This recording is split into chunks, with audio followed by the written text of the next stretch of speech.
Hello, everyone, and welcome to the first ever show of Full Time, the Sports Analysis Podcast Review. I'm joined here with Kieran Ward. Say hello, Kieran. Hello. And James Harris. Say hello, James. Hello. Alright, first we're going to be talking about the UFC, then Haye, Bellew, and then finally the Premier League. So first, UFC 209. What did you think of Tyron Woodley versus Stephen Thompson? Kieran, I'll give your view first. I thought that basically what everyone's been saying about the fight is that they thought it was a very boring fight. But what we actually saw the other night was two counter fighters looking to counter each other's fight. None of them really wanted to attack. They saw how the first fight went down and they studied it. We've seen 10 rounds now. We've seen 10 rounds of Stephen Wonderboy Thompson and Tyron Woodley, and I don't want to see another 10 seconds. I think we just leave it as it is. There were some arguments towards the decision. I personally had Wonderboy winning 3 of the rounds, but I thought that with the knockdown in the final round by Tyron and the takedown, I can understand why the decision went to him. I'm certainly not going to sit here and cry about the decision. I thought that it was perfectly reasonable that Tyron got the decision, but I think Tyron needs to do a lot to win back the public, as he's already not the favourite person, the favourite champion out of the people. And with this performance, he's lowered his interest either more. He needs to have a fight where he comes out swinging and have a highlight reel knockout like he did on Robbie Lawler. So, my thoughts on the fight was that, I think it was more of a draw than the first fight. But, obviously they had to pick a winner, being as the first one was a draw. Now, both were two tactical fighters trying to, as Kieran said, counter each other's game, which didn't really go down because they both had the same game plan, and then that doesn't really work. So, yeah, but it was a pretty boring fight, so it's pretty overhyped as well, so that's it. My personal view on this is that I agree with you, it was more of a draw, but I do think Tyron Woodley did get more strikes in, because it took them... How long did it take them to get into the fight? Like 5 rounds. 5 rounds to get into like a 1 minute round, like a 1 minute round fight. This is just ridiculous. The UFC needs to stop overhyping fights so we get excited, pay a load of money for pay-per-views to go see the events, and also pay a lot of money to distribute the fight. It's ridiculous. People, especially the UFC, need to stop being so thoughtless. But the whole reason, even though this was the main event, everyone knew that the main event in the people's eyes was going to be Khabib Ferguson. And when they lost that, their hopes kind of went down the drain. When Khabib pulled out, it was devastating. It's like, I know that personally, out of the whole main card, that was the fight I was looking forward to the most. It was going to be one of the greatest lightweight matchups in history. And Khabib to pull out because of whatever his issues were really ruined the main card. I'm sure they lost probably 50,000 pay-per-views because of that. People decided just not to buy it after that. The cards this year so far, 208 and 209, haven't lived up to their expectations of 2010. Anthony Johnson and Daniel Cormier needs to be a very big event. Yeah, you're right. They got to make that one a big fight, because obviously losing the Khabib fight, that means that obviously 209 wasn't that good. Losing Khabib lost a lot of views, and the Wonderboy fight wasn't that good. So, yeah, you're right. 210's got to be a great card, really. My personal opinion is that the best fight was Luke Sanders versus Louis What's his name? Louis Alcancera.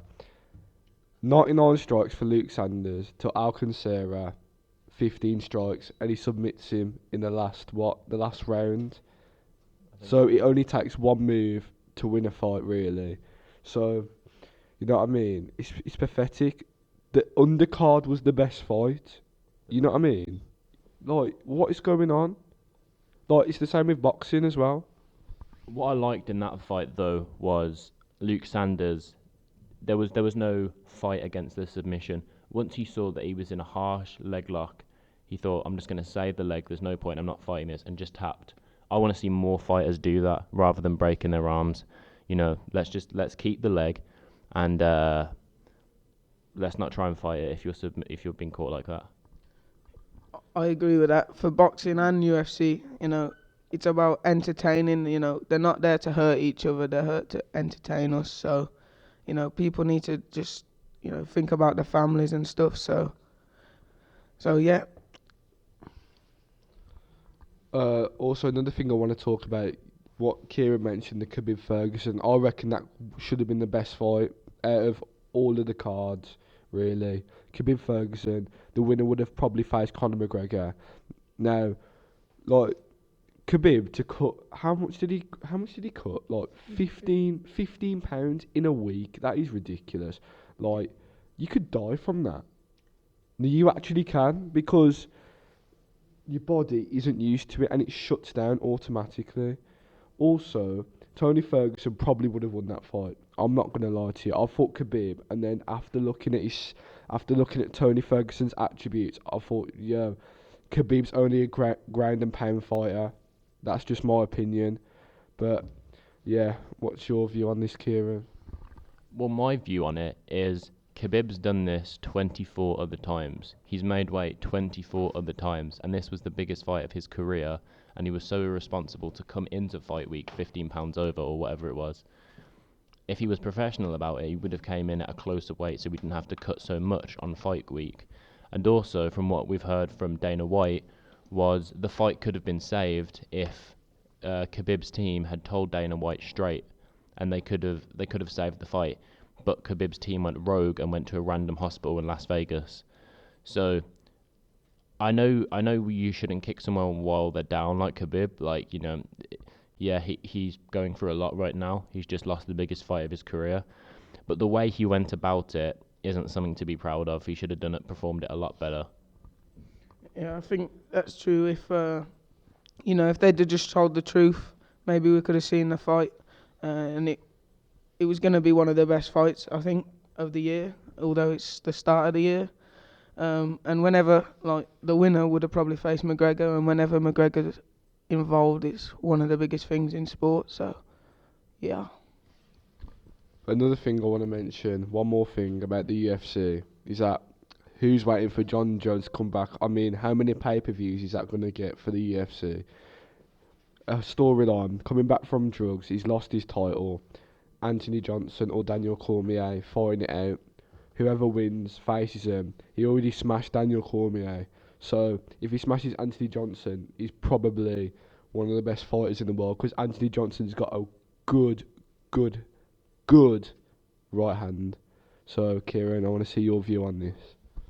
Well, it's needed, isn't it? Because the UFC are lacking stars at the moment. McGregor and Ronda, who were their biggest stars, last year or in years processing to that, they're gone. So, I mean, you've got Stipe Miocic as the heavyweight champ, fighting Dos Santos.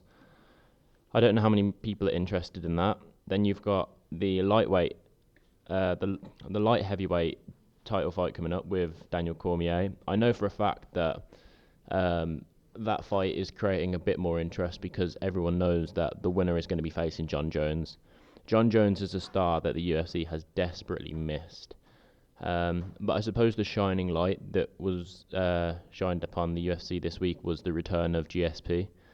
GSP at his time was, one of the greatest, if not the greatest fighter, and he might go down as one of the greatest of all time, depending on how he comes back.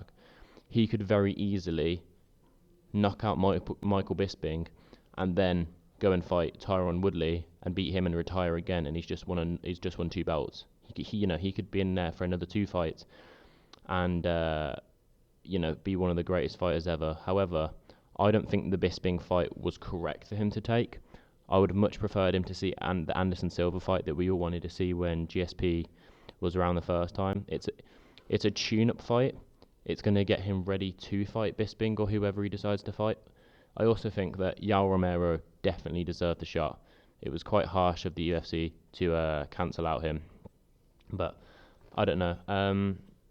John Jones coming back is a good thing, but the whole of the UFC shouldn't be put on John Jones's shoulders.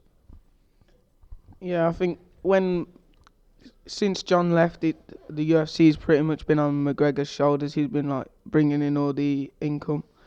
And going back to the Bisping and GSP situation, I think Yoel Romero deserved his shot. You know, he's worked hard for it, so I think he deserved a shot. But yeah, I think GSP's gone straight into the deep end against Bisping. That's a tough fight to start with. Like Kieran said, I think he should have had a tune-up fight.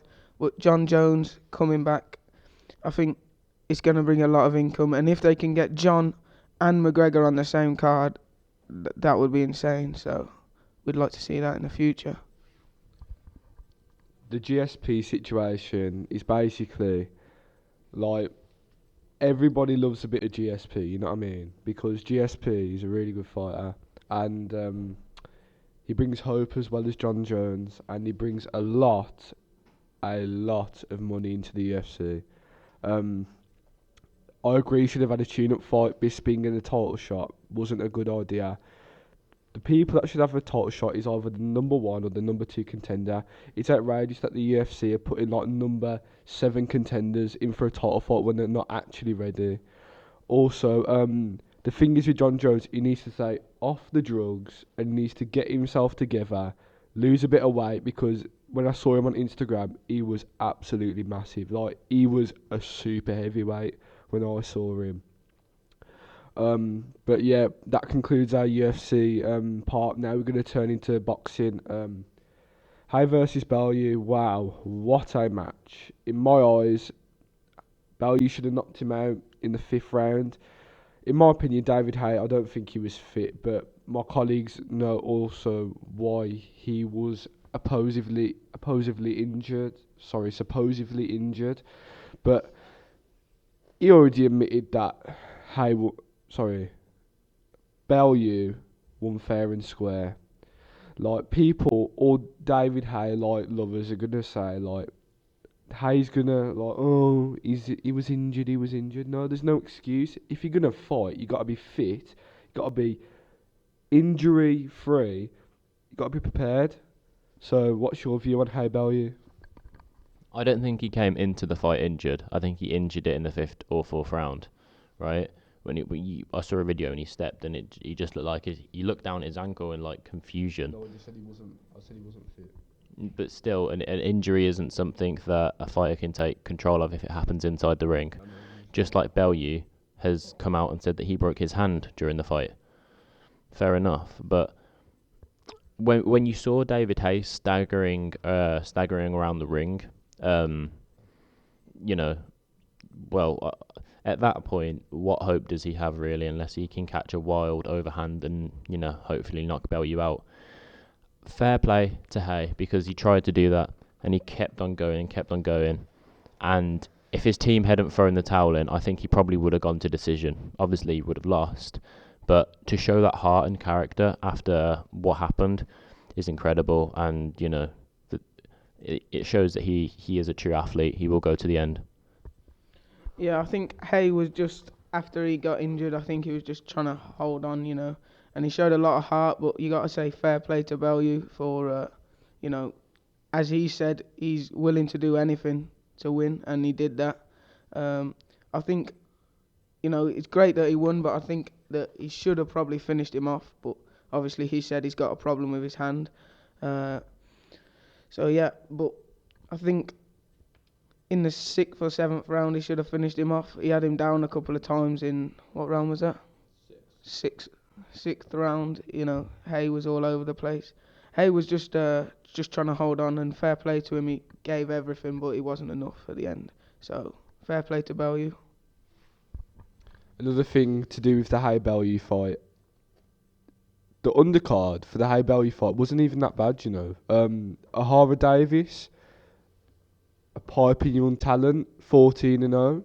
He beat Derry Matthews, a veteran in the sport. And then you go to Sam Egerton, the Savage from Smethwick. He beat Paul. I forgot his last name. What's his last name? The commentator on Sky Sports. No, I'm just gonna call him Paul. He beat Paul, and Paul's 36, and Sam Egerton's 23. So he's going for the European title. So he's going to be doing wonders. But back to Haye Bellew.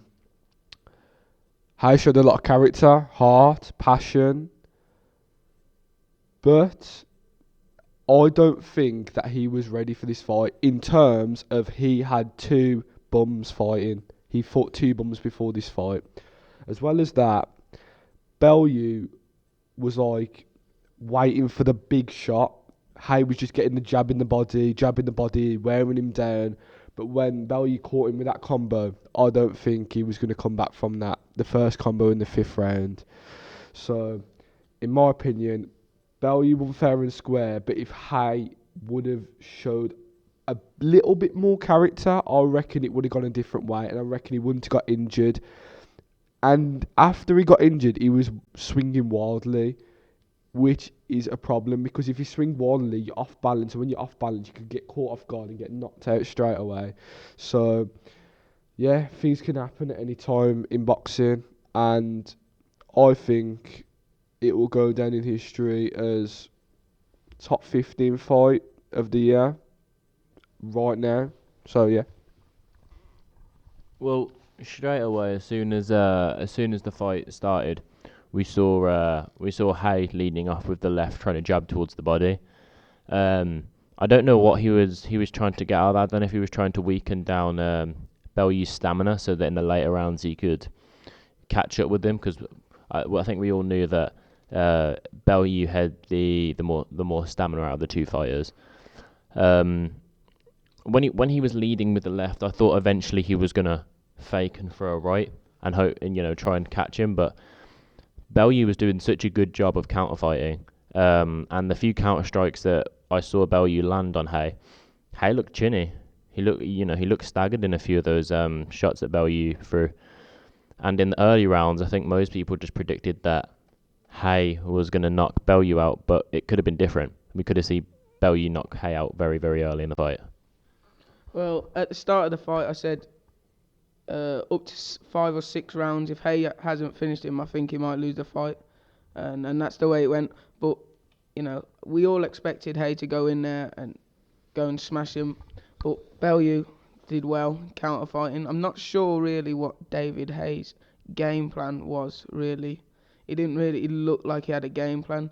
Obviously, Tony Bellew was counter fighting. He got hard, but we've seen David Haye has actually got a chin now. He hasn't had that really tested recently, but we've seen he's got a chin. But I don't know where he goes from here. Does he go to retirement? Does he go to a Bellew 2? I'm not sure. But, fair play to Bellew. Bellew can do what he wants now. He's beat David Haye, one of the best British boxers, I guess. And, yeah, David Haye, good luck in the future, I guess. He's through. David Haye's through. There's no coming back from this. He was hyping up that he was going to smash Bellew, he was going to do this and that, and it went completely the opposite way. Trash talk sometimes doesn't get you anywhere. They were both trash talks, isn't it? Yeah, obviously, but Bellew could obviously back it up. He's a cruiserweight world champion. Also, I don't think Bellew should have took this fight because, first of all, he went up 2 weight classes from cruiserweight to light heavyweight to heavyweight to actually fight, which is a problem because if you're gonna fight in heavyweight, you got to be hard hitting. But they don't call him the bomber for no reason. But he's only the bomber in cruiserweight, if you know what I mean. Also, I think David Haye should have kept using that jab, kept using that body jab because that would have wore him down. And the tactics were a bit off for both fighters. But as soon as he countered that came to that combo, it was over practically. And when he went outside the ring and they threw the towel in, I thought it was the count to 10, and then they threw the towel in, so they would have made another excuse. Like, I'm not saying they would, like David Haye would have made an excuse.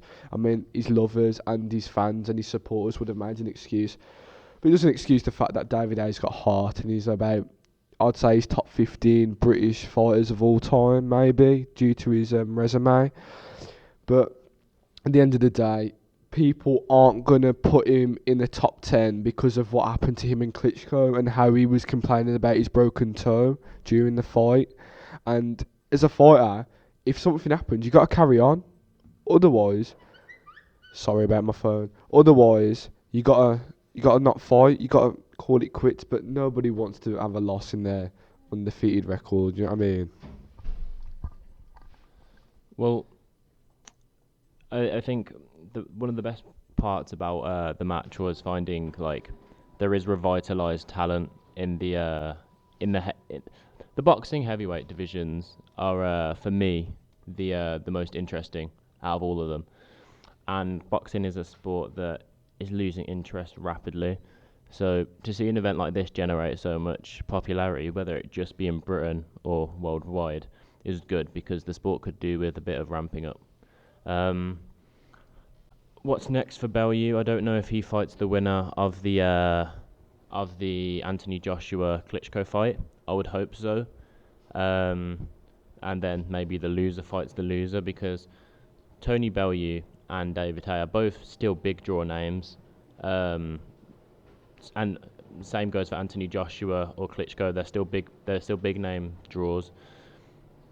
So I don't want to see any of those fighters lose out. Basically,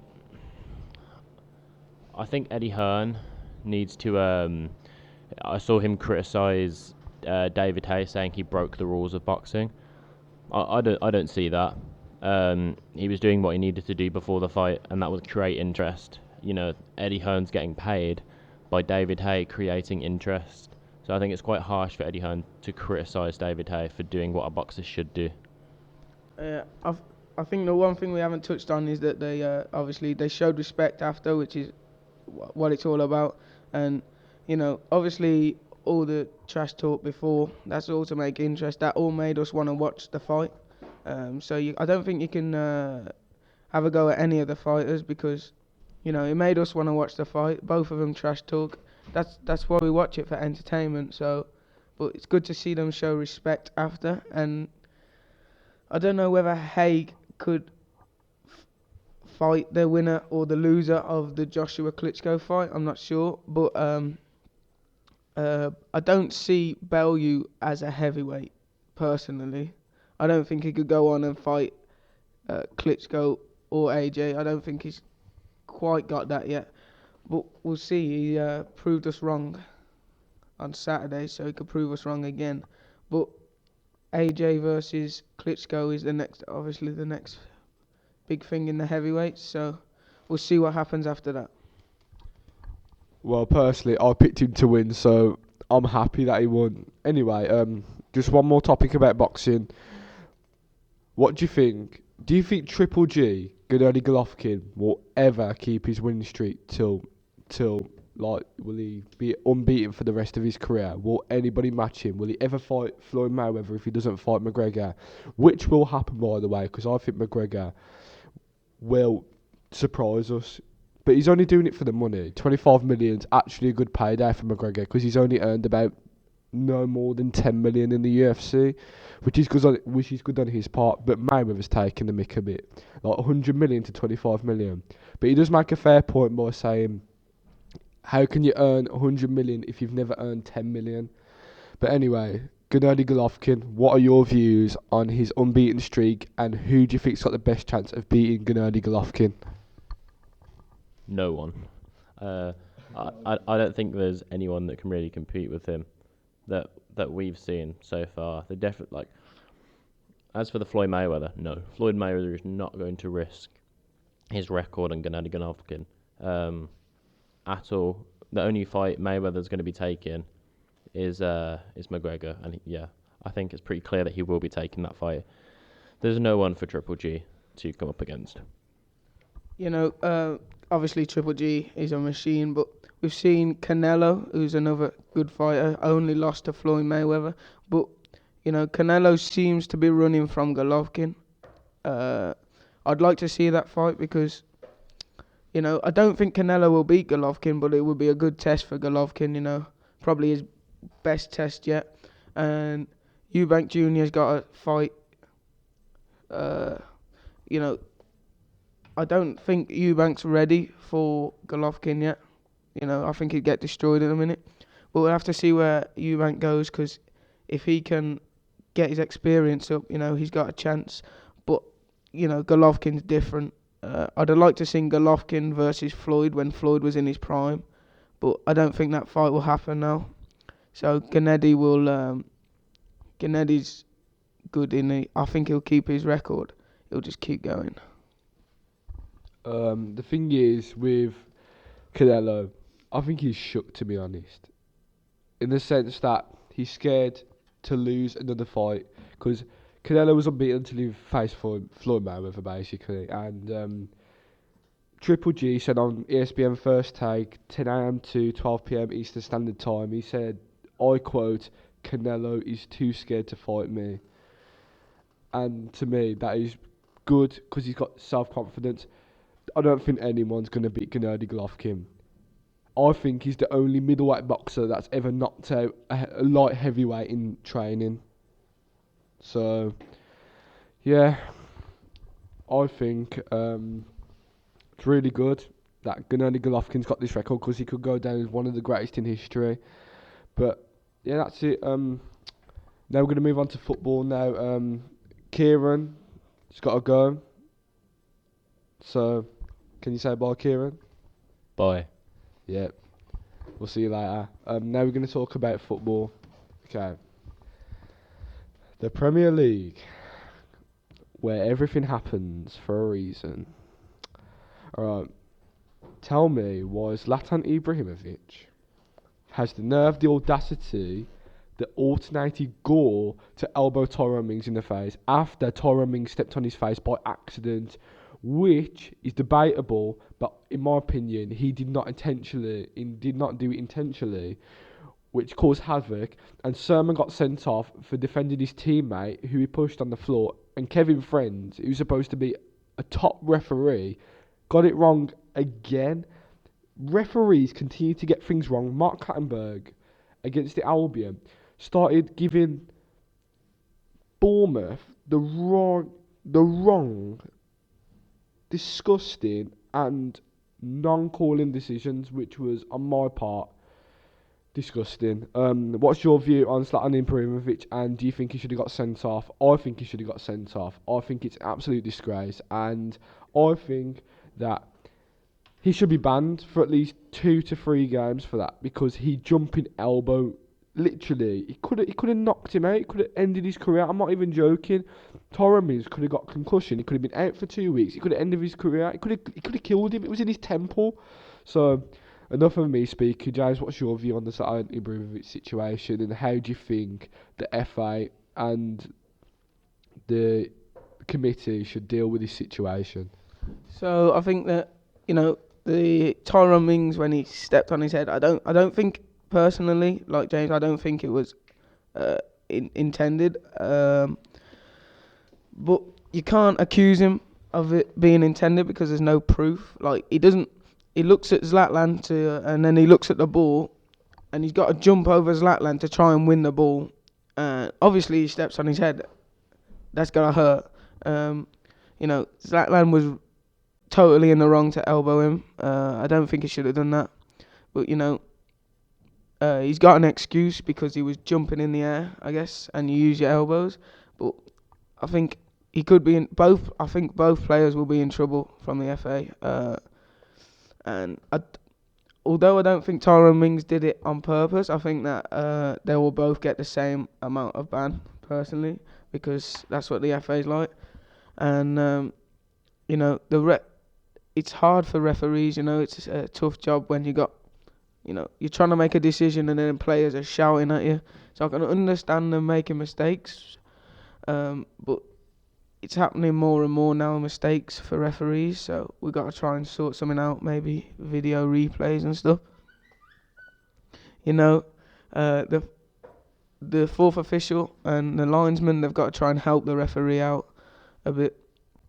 So yeah, but Tyrone Mings, I don't think it was intentional, but you can understand where Zlatan's coming from. When someone steps on your head, you're gonna be a bit angry when someone stamps on your head. So yeah, that's what I think. So we'll go on to the other games in the Premier League. 1 second. Sorry about that. 1 second before you touch on any other Premier League games. Let me just say, I agree with everything that you said up until that the FA will give Tyrone Mings and Ibrahimovic the same suspension and the same punishment. In my opinion, I think Ibra will get off with it, and I think Tyrone Mings will get the suspension. My opinion is, everybody's scared of Man United, Chelsea, Liverpool, Arsenal, the top teams in the country. They're just scared of them. It's because that they can do. What can they do? Like, what can I do that can tarnish a reputation? Anyway, let's go on to a different game. Tottenham Everton. Tottenham Everton. Great game. Great thriller. Harry Kane doing wonders again. Even though he has a goal drought at the start of the season, he still manages to come up on top at the end of the season. He'll probably end up being the top goal scorer again this season. That's just my opinion. I don't think Diego Costa's got enough weaponry in his arsenal to actually pull off being the Golden Boot winner. But Harry Kane, I can see him getting another 3 hat-tricks. Like, he's on form at the moment. Lukaku's been doing good. He's the all-time Everton scorer with 61 goals, which is outrageous considering he's only been there for 3-4 years. Also, Dele Alli's goal was like nothing short of perfection. Like, dinked it over the keeper. It was like a centre forwards finish, and they shouldn't have conceded another goal in like the last 10 seconds. So, what did you think of Tottenham Everton? So, Tottenham obviously dominated the game. Should have been 3-1, but, a lapse in concentration at the end. Harry Kane, he is arguably the most on-form player in the Premier League. Definitely the best striker in the Premier League at the minute. Maybe the best player. Dele Alli, personally, for me, he's England's best player. He played well yesterday, got a good goal, top finish, and he's added to his game goals. He's scoring goals this season, and that's what he was missing. So yeah, fair play to Everton for having a crack, but Tottenham were too good yesterday.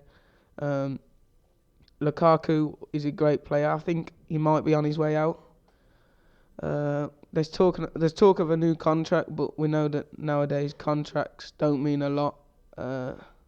So yeah, but I just want to talk about there's talk of Alexis Sanchez leaving Arsenal at the end of the season. There's rumours that he said that he wants to leave the club in the summer. I think that he will leave the club. Everything that Arsenal do, if it wasn't for Sanchez, they wouldn't be there for now. Ozil is a top player, but for me, he goes missing in the big games. Sanchez performs day in, day out. He works his socks off, but he's a top player. I think he's better than Arsenal, so I think he's on his way out. But I don't really know where he's gonna go. Don't know whether he'll stay in the Prem. What do you think? I think he'll go to Chelsea because Chelsea have shown a lot of interest in him. If he goes to Chelsea, that's the team to watch out. Literally, Sanchez instead of Pedro. That's just going to be overpowered and disgustingly amazing. Literally, Sanchez at Arsenal with Antonio Conte as a manager, just coming off top of the league. Say if they win the league, coming off a winning season. Are you mad? Literally, people will just be like shocked that he goes anywhere else but Chelsea. But let me just say something about Arsenal. I'm going to go on a little rant here. Arsenal are a disgrace to the Premier League. They are literally the Cowboys of the NFL. They are nowhere to be seen when they're losing. When they beat Bayern Munich 5-1, it was an absolute disgrace to the Premier League. It was insubordination. It was ill-mannered, disgusting, and Arsene Wenger should have been sacked 4 years ago. They haven't done anything at the Fly Emirates Arena. Highbury was their best time. Yeah, I get that Arsene Wenger had a good run, but a run has to end sometime. Like Alex Ferguson, he ended his run before Man United became Man United that we know today, being fifth in the table and everything else. But Arsene Wenger needs to be sacked. Like Piers Morgan said, it's time for him to go. Literally, he needs to go. The players aren't performing. They only perform against the little clubs. They're only gonna literally perform in the FA Cup, which to me the FA Cup's gone down a little bit because nobody's turning up to games. There's only going to be about 14,000 people at every game, which is ridiculous. Literally, Arsenal need to book up their ideas. They need to start signing players. Stop being so stingy. Stop being so cheapskative. If that's a word, cheapskative. I hope it's a word. I don't care. They need to stop being idiots. They've got the right owners. They've got the right pieces around them. They just need the edge. They just need passion. They don't have any passion. No one in that locker room has passion. I'm telling you that for a fact now. The probably person who has passion is probably the assistant manager. And he doesn't even have any passion. You know what I mean? Like, no passion whatsoever. Another thing to do with the Premier League. Who do you... Yeah, Watford. Versus Southampton, personally. Good game. Best game. Yeah, probably. Definitely. Both sides were going at each other. What do you think of Gabbiadini?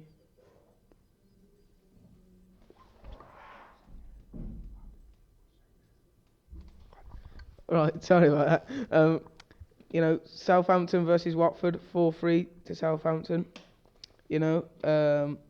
Southampton they're looking all right, since they got Gabbiadini in a transfer. I don't know how many goals he scored, like 5 in 4 games or something.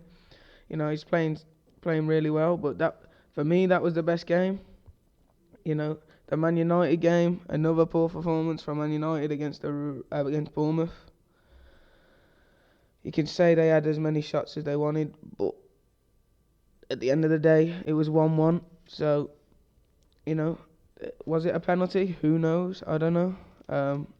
And just going to talk about Manchester City. Obviously, I'm a City fan, but you got to look at Leroy Sané, and he's looking like a top player. He got another goal the weekend, and his performance for Manchester City under Pep Guardiola has just been amazing. And for me, I see, like, you might laugh, but I see signs of like Gareth Bale in him. I don't know, but he's looking good. And Leicester again, since they sacked Ranieri, they beat Hull 3-1. It's it's wrong that for different, since you sack a manager, you turn out to be the old Leicester. It's wrong, but everyone does it. Mahrez got a goal like the old Mahrez, cutting inside. But yeah, I'm disappointed at Leicester to play like they do when they sack the manager. But we all know they have it in them because we've seen it all last year. West Brom, your team, 2-0 Crystal Palace. Give your thoughts on that. My West Brom should have finished it off. Crystal Palace had no intentions of winning that game whatsoever. Crystal Palace got 2 lucky goals from Wilfred Zaha and Josh Townsend. They were scored on the both sides. They were both scored with a left foot in the bottom corner in the same place. I can't fault Ben Foster. He's been outstanding this season. He won us the Bournemouth game. But West Brom, in my opinion, I'm not trying to be biased, but we're looking like the dark horse in the Premier League at the moment. We're so underrated. Yeah, we're so underrated. Yeah, and Leicester. Don't get me started on Leicester.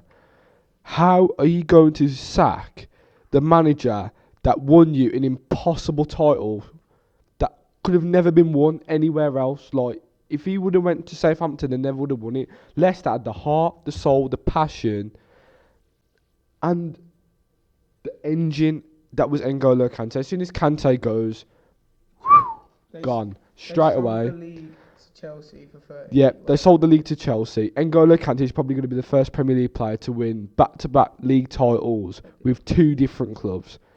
That's how important it is. You sell your engine. It's like taking the engine out of a car. How's it going to run? So how were Leicester going to run? They should have kept Ranieri. That was an absolute disgrace. He'll probably get a statue years to come. That was a disgrace. Ever since he's gone, Vardy, I'm not happy with him. Now he started chasing balls. Why didn't you do that at the start of the season against Hull when you lost 2-1 to Hull? Like, what's going on? Then you beat Liverpool 3-1. That's good. And then you beat Hull 3-1. That's good. Why couldn't you do that at the start of the season? You were title contenders once again. What is going on? Also, drink water. Starting to look like the old drink water. When I say old, I meant last season. Drinkwater's been disgraceful. So has Mahrez. Mahrez has been nowhere to be seen. Been a ghost. He has been literally. He's been nowhere. Like, ever since they've all had a pay rise, they've been a lesser version of themselves. Vardy up until the last two games couldn't even chase a dream. You know what I mean? He was running for every ball last season. I think Leicester will finish top 10. I think they'll finish below West Brom. Yeah, and I think the Albion will go to Europe because I think Man United have won the League Cup, and then I think Arsenal are going to win the FA Cup because that's all they care about. Arsenal are disgraceful. Yeah. Well, just to finish that, West Brom, probably the most underrated team. Where are they? Are they 8th? I don't know whether they dropped on Saturday. Top Tony Pulis. You might not like watching the games because they are. I think West Brom fans would even say they're a little bit boring. But you get results. He graphs out results. Fair play. It wasn't a great win. It wasn't a great loss the weekend even. I can't get my words out. Oh well. So yeah, that's it really. Swansea beat Burnley 3-2. So, they started putting the balls into the box for Fernando Llorente. When you got someone in the air, you have to use him. Like, Crystal Palace should probably do that with Benteke a bit more. They're saying he's a bad striker, but they're not playing to his capabilities. If you put a ball in the box, he's going to win it and he's going to score. So yeah, tonight West Ham versus Chelsea at West Ham. Personally, I don't think Chelsea will mess up. I think 3-1 for Chelsea, maybe. I think West Ham are probably going to score a goal. So yeah. But yeah, that's it from me. So Basically, I think Chelsea are going to smash West Ham. Also, I think they're going to dominate them on possession, shots on target, and defensive rating. So yeah. Now I'm going to conclude this segment by saying thank you for listening and please subscribe. Just subscribe right now. No, I'm joking. James, any last words? Just thanks for listening. I know our voices are a bit boring, but thanks for listening. And we'll see you soon. See you next week. Yeah, we will see you next week. If Zlatan Ibrahimovic isn't suspended by next week, I'll cry. See you later.